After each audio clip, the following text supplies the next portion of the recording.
Andrea, how do people register to vote? That's a great question, Audrey. In some cases, you might already be registered to vote.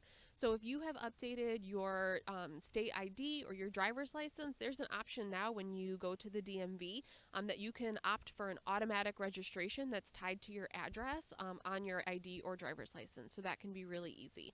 If you're not sure if you're registered, you can just go online and double check. So the website that you're going to want to go to is elections.il.gov, and we'll put that in the comment section to make sure that folks have the right website address. But you can go onto that website, enter your name and your address, and it will tell you if you're registered or not.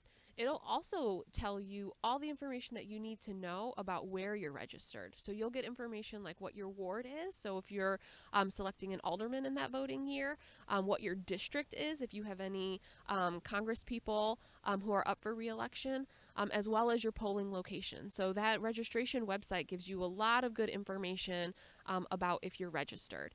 If you're not registered, then you have a couple of options that you can go through.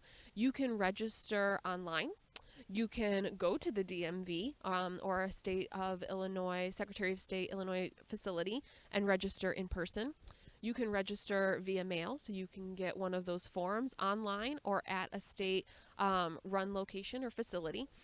Or you can even register the day of, and I think you're going to talk a little bit more about that later when we get into the nitty gritty about voting. So registering to vote is really easy. It's a simple process and it only takes a few minutes to complete. What if you move?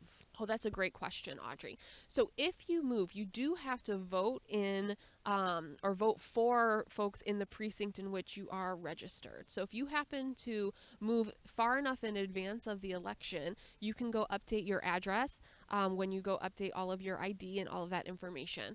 If you don't have time to do that, let's say you you move the Saturday before the election, you can vote in your new precinct. You just need to bring 2 forms of ID, one of which has your new address on it. That way you're voting for all of the location specific candidates in your area. So you can still vote, no problem if you happen to change your address. Great.